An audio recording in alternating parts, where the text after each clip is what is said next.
السلام عليكم ورحمة الله. نحمد الله تعالى ونصلي على رسوله الكريم. أما بعد، قال رسول الله صلى الله عليه وسلم: فأنا النبية وأنا خاتم النبيين.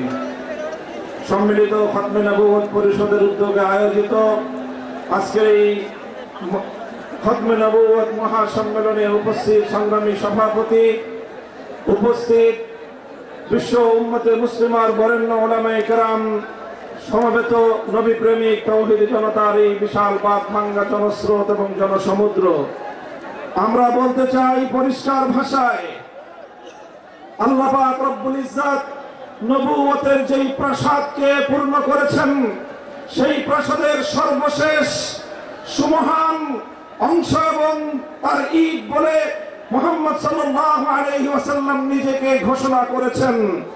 আল্লাহর নবীর পরে ইসলামের নবুয়তের এই সুমহান প্রাসাদে অন্য কেউ যদি নবুয়তের পরিচয় দিতে চায়, সে নবুয়তের এই সুমহান রাজপ্রাসাদে আবর্জনা, ময়লা বলে বিবেচিত হবে।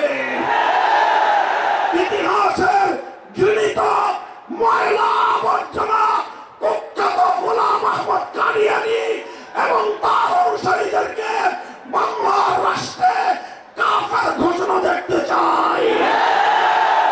পরিষ্কার বলছি, আমরা 2013 সালের নবী প্রেমিক তাওহীদি জনতার শাপলা চত্বরের রক্তের উপর 24-এর যে বিপ্লব প্রতিষ্ঠিত হয়েছে, সেই বিপ্লব পরবর্তী বাংলার মাটিতে কাদিয়ানীর অমুসলিম ঘোষণা হতেই হবে, হতেই হবে।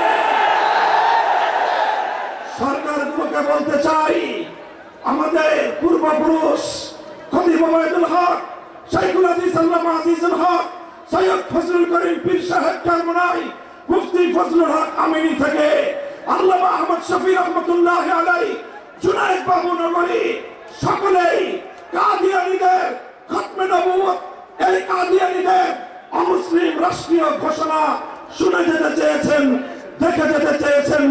দুঃখ এবং পরিতাপের বিষয়, বাংলাদেশের সরকারগুলো এই কথা রক্ষা করতে পারে নাই।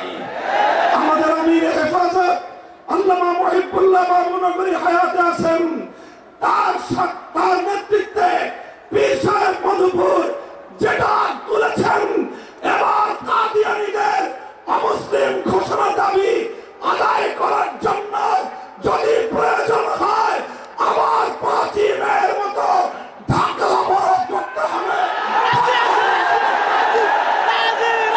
শুধু ঢাকা নয়, প্রয়োজনে জাতীয় সংসদের দিকে লং মার্চ করতে হবে, বাংলাদেশ অবরুদ্ধ করতে হবে, সকল রাজনীতি বন্ধ করে দিতে হবে, পার্লামেন্ট অচল করে দিতে হবে, সচিবালয় বন্ধ হয়ে যাবে, বাংলাদেশ থমকে দাঁড়াবে।